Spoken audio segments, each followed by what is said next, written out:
ሄሊ በ20ዎቹ የዕድሜ መጀመሪያ ላይ የምትገኝ በስነ ምግባሯ ምስጉን በወዳጆቿ ተወዳጅ የመጀመሪያ ዓመት የነርሲንግ ሕክምና ተማሪ ናት። አይታክታትም፣ አትደክምም። ዘወትር ለትምህርቷ ቅድሚያ የምትሰጥ ወጣት ሴት መሆኗ በተማሪዎችም ሆነ በአስተማሪዎቿ ዘንድ እንድትወደድ ያደርጋታል። ሰው ለመርዳት ያላት ከፍ ያለ ፍቅር ሁሌም ከሌሎች በተለየ አይን ውስጥ ያስገባታል። ይኸው ሰው የመርዳትና ለወዳጆቿ ቅድሚያ የመስጠት መርሃ ግን በመጨረሻ ባልጠበቀችው መልኩ ሕይወቷን የሚነጥቅ ምክንያት ሆኖ ብቅ ብሏል። ለእናቷ ሄተር ከሊን ሁለተኛ ልጅ ሆነችው ሄሊ ለሁለቱ እህቶቿ አብዝታ የምትጨነቅ ባላት ጊዜ ሁሉ የትርፍ ሰዓት ስራ እየሰራች የእናቷን ወጪ ለመጋራት የምትጣጥር የምትሞክር ራሷን ለማስተዳደር የምትጣጣር ብርቱ ወጣት ሴት ብትሆንም ሁሉም ግን በአንድ በተረገመ ምሽት እንዳልነበረ ሆነ።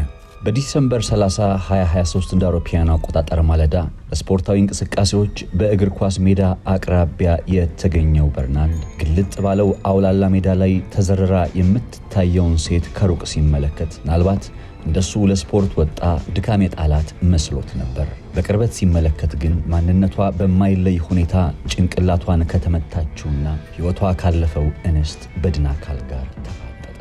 ወዲያውኑ ለፖሊስ ደውሎ በማሳወቁ ምክንያት ፖሊሶች አካባቢው ላይ ሲደርሱም በእግር ኳስ ሜዳው ጥግ ላይ የወደቀችው ወጣት በድን አካልን ፈጠን ብለው ከማንሳት በቀር ሌላ ምንም እንደማይፈይዱ በመረዳት በፍጥነት ጭንቅላቷን በጥይት ተመታ ከተገደለችው ወጣት ሴት ጀርባ ያሉ ነፍሰ ገዳይ እጆችን የማደን ስራቸውን ጀመሩ። የምርመራው ሂደት አስቸጋሪ ያደረገው አንድ ጉዳይ ታዲያ የተገደለችው ወጣት ሴት ማንነትን ሊጠቁም የሚችል መታወቂያ ሆነ ሌላ አንዳች ፍንጭ ከእሷ አቅራቢያ አለመገኘቱ ነው። መሰል አይነት የወንጀል ክስተቶች የሚፈጸሙት ምናልባትም ለእሷ ቅርብ በሆነ ሰው ሊሆን እንደሚችል የጠረጠሩት መርማሪዎች ተገድላ ስለተገኘችው ሴት ማንነት ለማወቅ በሚያደርጉት ጥረት በሰውነቷ ላይ የተነቀሰችው የመጽሐፍ ቅዱስ ቃል ጥቅስ መዝሙር 46:5 የሚለው ንቅሳት ብቸኛ የሟችን ማንነት ሊለይ እንደሚችል በመረዳት ትኩረታቸውን በዛ ላይ ያደረጉ።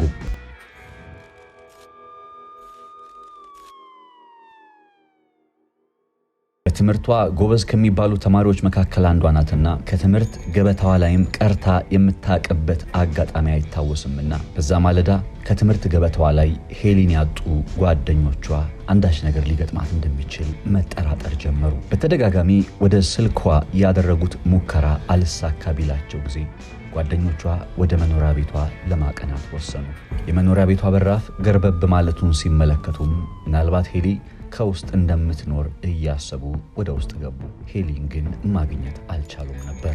አንዳች ነገር ካልተፈጠረ በቀር ከእናቷና ከሁለት እህቶቿ ጋር በስልክ ሳታወራ ውላ የማታድረው ሄሊ ስልኳ አለመስራቱ ያስጨነቃቸውና በመኖሪያ ቤቷ ውስጥም አለመኖሯን የተረዱት የእናቷ ሁለት እህቶች ጉዳዩን ለፖሊስ ያስታወቁት ከዚህ በኋላ ነበር።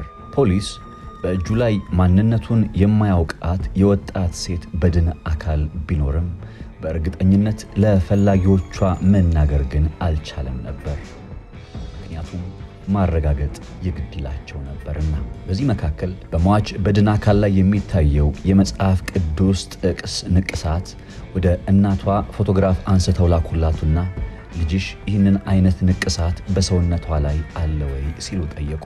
እናትም በእርግጥ ልጇ ይኸው ንቅሳት ከሰውነቷ ላይ መኖሩን ስታረጋግጥላቸው ልብ ሰባሪውን ዜና ለእናቷና ለሁለቱ እህቶቿ አረዱ። መርማሪዎች አሁን በሽጉጥ ጭንቅላቷን ተመታ የተገደለችውን ሴት ማንነት ከለዩ በኋላ ይህንን ወንጀል ሊፈጽም የሚችለውን ነፍሰ ገዳይ ለማግኘት የመጀመሪያ ስራቸው በሟች ሄሊ ዙሪያ ያሉ ሰዎችንና ከሷው ጋር ያላቸውን ግንኙነት ማጤን ነበር። በዚህ ጊዜ ግድያው ከመፈጸሙ ከጥቂት ቀናት በፊት ራይስ እየተባለ ከሚጠራ የጓደኛዋ ፍቅረኛ ጋር አለመግባባት ውስጥ ገብታ እንደነበረ የሰማችው እናት ምናልባት ይህ አለመግባባት ወደ ግድያ አምርቶ የሆነን በሚል ጥርጣሬ ስለ ራይስ የምታውቀውን ለፖሊሶች ተናገረች። በሄሊ ዙሪያ በርካታ ሰዎችና ወዳጆቿ በመበራከታቸው ሳቢያ የምርመራ ስራቸው አዳጋች ሆኖባቸው የቆዩት መርማሪዎችም አሁን ከእናቷ የሰሙትን ራይስ የተባለው ሰው ላይ ትኩረታቸውን አደረጉ።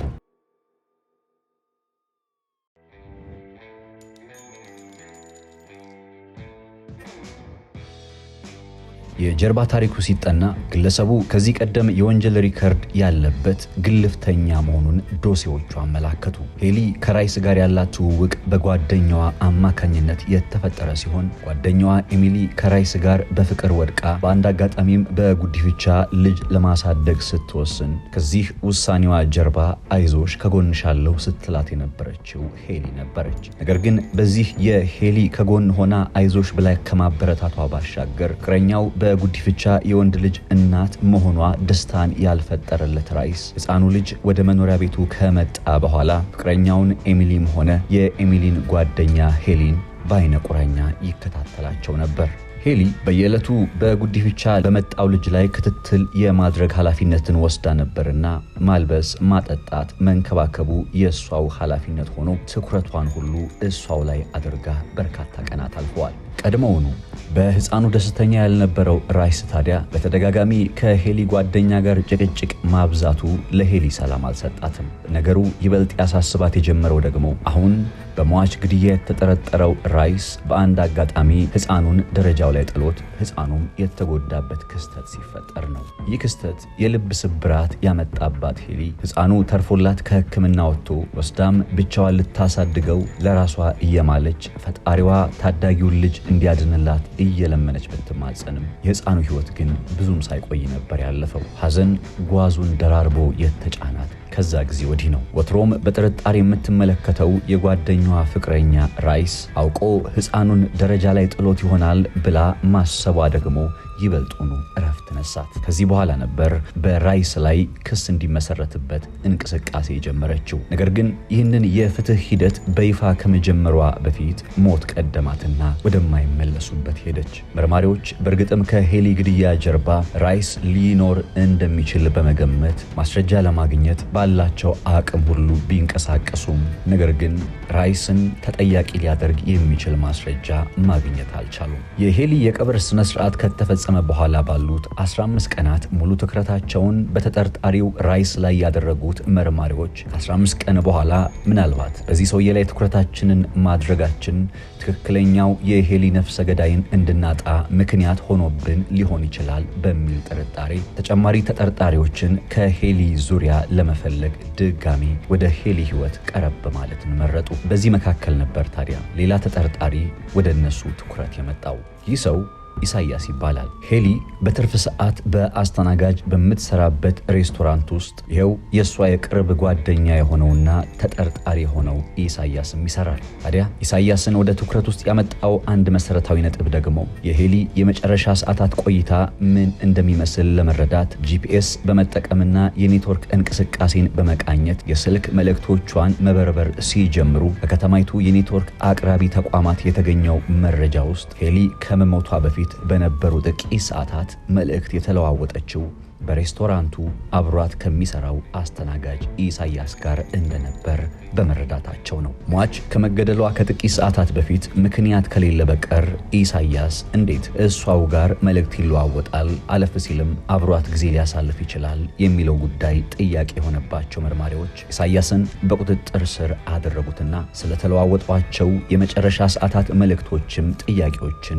ማከታተላቸውን ቀጠሉ። ኢሳያስም በእርግጥም ሄሊ በተገደለችበት ምሽት ወደ ኳስ ሜዳው አቅራቢያ እንደሸኛትና ወደዛው የሄደችበትን ምክንያት ደግሞ ሰው ለማግኘት መሆኑን እንደነገረችው አስረዳቸው። ኢሳያስ ከሚናገራቸው ቃላት መካከል አንዳች ግርታ የተፈጠረባቸው የሚመስሉ መርማሪዎች ታዲያ ለመሆኑ ኢሳያስ ማን ነው የሚለውን መለስ ብለው የጀርባ ታሪኩን መመልከት ሲጀምሩ ኢሳያስ በተደጋጋሚ ከገንዘብ ጋር በተያያዘ ችግር ያጋጠመው ሰው መሆኑን ተረዱ። ጥቂት ሊባሉ በማይችሉ አጋጣሚዎች ላይ ከግለሰቦች ገንዘብ ለማጭበርበር ሞክሯል።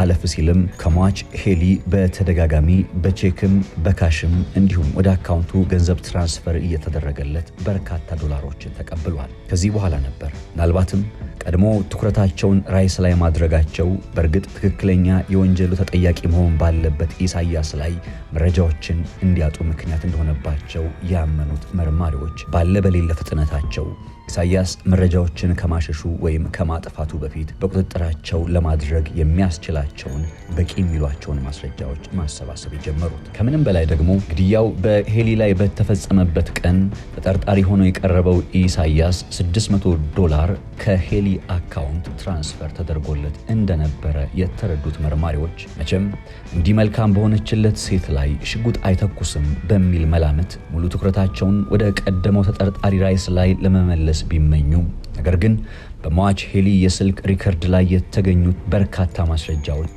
ወዳጇንና የቅርብ የሆነውን ኢሳያስን ከተጠርጣሪነት አላስመለጡትም ነበር። በኔትወርኩ ላይ ባለው መረጃ መሰረት በደህንነት ካሜራው ላይ እንደሚታየው ከመገደሏ ከሰዓታት በፊት ኢሳያስ ሄሊን ከመኖሪያ ቤቷ በመኪናው አሳፍሮ ይዟት ሲሄድ ይስተዋላል። ከዚህም በኋላ በጂፒኤስ እና የኔትወርክ መረጃዎች አማካኝነት ሁለቱም በኳስ ሜዳው ላይ የኔትወርክ ምልክታቸው ጥቆማ ይሰጣል። ከጥቂት ደቂቃዎች ቆይታ በኋላ ግን የሄሊ ስልክ ተዘጋ። ይህ ሲሆን የሁለቱም ኔትወርክ በተመሳሳይ ቦታ ላይ መሆናቸውን ያመላክታል። ቆየት ይልና ደግሞ የሟች ሄሊ ስልክ እንደጠፋ የኢሳያስ ኔትወርክ ብቻ ምልክት እያሳየ ወደ ቤቱ ሲመለስ ያመላክታል። ይህንን የተረዱት መርማሪዎች በአስክሬን ምርመራው ላይ ያከናወኑት የፎረንሲክ ምርመራ በእርግጥም ሄሊ የተገደለችበት ሰዓትና እንዲሁም በኔትወርኩ ላይ ኢሳያስ አብሯት የነበረበት ሰዓት እጅጉኑ ተቀራራቢ መሆናቸውን በመረዳታቸው ሳቢያ የተረዱት መርማሪዎችም የተጠርጣሪው ኢሳያስን መኖሪያ ቤት ለመፈተሽ ወደ ቤቱ ሲያመሩ ልጃቸውን በመልካም ስነ ምግባሩ የሚያውቁት ወላጆቹ በፍጹም ልጃችን የምትሉትን አላደረገም እያሉ ተጨቃጨቋቸው፣ ብዙ ሞገቷቸው። በዚህ መካከል ግን የተጠርጣሪው ኢሳያስ አባት ዋንደል በህጋዊ መንገድ የገዛቸው በርካታ የጦር መሳሪያዎች በቤቱ ውስጥ መኖሩን ተረዱ። ይህም ብቻ ሳይሆን የተጠርጣሪው ኢሳያስ አባት ዋንደል ከቀናት በፊት አንድ 9 ሚሜ ሽጉጥ እንደጠፋበት ለፖሊስ ማመልከቱንም ነገራቸው። በዚህ ጊዜ መርማሪዎች አንዳች መረዳትን ያዙ። ምናልባትም ጠፋ የተባለው 9 ሚሜ ሽጉጥ ሟች ሄሊ የተገደለችበት ቢሆንስ? ይህንን እያሰቡ መቼ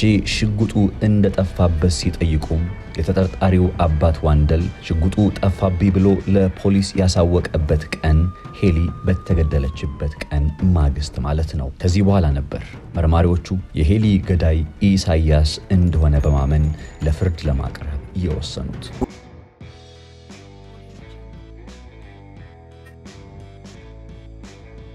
የከተማይቱ ፍርድ ቤት ግን የቀረቡትን ማስረጃዎች ተመለከተና ምንም እንኳን ኢሳያስን ከወንጀሉ ጋር የሚያገናኙ በርካታ ጠቋሚ ማስረጃዎች ቢኖሩም የትኛዎቹም ግን በትክክል ኢሳያስ ሄሊን እንደገደላት አያረጋግጥም በማለት ኢሳያስን ተጠያቂ አናደርግም ወደሚል ውሳኔ ላይ መጡ። በዚህ ጊዜ መርማሪዎቹ ያላቸው ብቸኛ ተስፋ ወንጀል ፈጻሚው ድርጊቱን መፈጸሙን ካመነ ብቻ እንደሆነ ተስፋ በማድረግ በእርግጥም ቢዘገይ እንጂ ኢሳያስን በሕግ ተጠያቂ እንዲሆን ማድረጋቸው እንደማይቀር እየዛቱ ብቸኛው ያለው አማራጭ ማለትም ከዕድሜ ልክ እስራት አሊያም ከሞት ፍርድ ሊያስመልጠው የሚችለው ብቸኛ መንገድ ጥፋቱን መፈጸሙን ካመነ ብቻ እንደሆነ በተደጋጋሚ ገለጹለት። ኢሳያስ ግን በፍጹም አልገደልኳትም እያለ በተደጋጋሚ ቃሉን መስጠቱን ቀጠለ። በዚህ መካከል አንዳች ያልተሰማ መረጃ ከተጠርጣሪው ኢሳያስ እናት ዲና በኩል አፈተለከ። የተጠርጣሪው ኢሳያስ እናት ዲና መርማሪዎቹ ጥፋተኛ ሆነው ካገኙት በፍርድ ቤት የሚያስፈርዱበት ፍርድ የሞት ፍርድ አሊያም ደግሞ የዕድሜ ልክ እስራት እንደሆነ ስትሰማ ጊዜ ልጇን ቀሪ ዘመኑን በእስር ቤት እንዲያሳልፍ አሊያም በሞት እንዲነጠቅባት የፈለገች አትመስልም። ለዛም ነው የምናገረው ቃል አለኝ ብላ በልጇ ላይ ምስክር ሆና ብቅ ያለችው። እናት ዲና ቀጠለች። ግድያው በሄሊ ላይ ከተፈጸመ ከ15 ቀናት በኋላ ኢሳያስ በስህተት ሄሊ ላይ ሽጉጥ እንደተኮሰባትና በዛም ምክንያት እንደገደላት ነግሮኛል። የሄሊ ነፍሰ ገዳይም ልጄ ኢሳያስ ነው ስትል ቃሏን ሰጠች። ይህን ያደረገችበት ምክንያትም ልጇን ከሞት ፍርድ ለማዳን አሊያም ከዕድሜ ልክ እስራት ለማስመለጥ በሚል ተስፋ ነበር። ምናልባትም የእናቷ ተስፋ ትክክለኛ ተስፋ ሊሆን ይችላል። ምክንያቱም አሁን በእናቱ ዲና አማካኝነት ምስክርነት የተሰጠበት ኢሳያስ ወንጀሉን ከማመን ወደ ኋላ አላለምና በእርግጥም በስህተት ከአባቱ ሊያሳያት ይዞት የነበረውን ሽጉጥ ተጠቅሞ እንደገደላት ካመነ በኋላ ጉዳዩን የተረዱ የከተማይቱ ፍርድ ቤትም የቀረቡትን ማስረጃዎች በጥልቀት በመመልከት የእናቱን የምስክርነት ቃል በመስማት እንዲሁም ኢሳያስ ራሱ ወንጀሉን እንደፈጸመ ማረጋገጡን ተከትሎ እነዚሁ ጉዳዮች የፍርድ ማቅለያ ሆነው ተይዘውለት በመጨረሻም በገዛ ጓደኛው ላይ በስህተት የግድያ ወንጀል የፈጸመው ግለሰብ በ16 ዓመት እስራት እንዲቀጣ የመጨረሻ ውሳኔያቸውን አሳለፉ።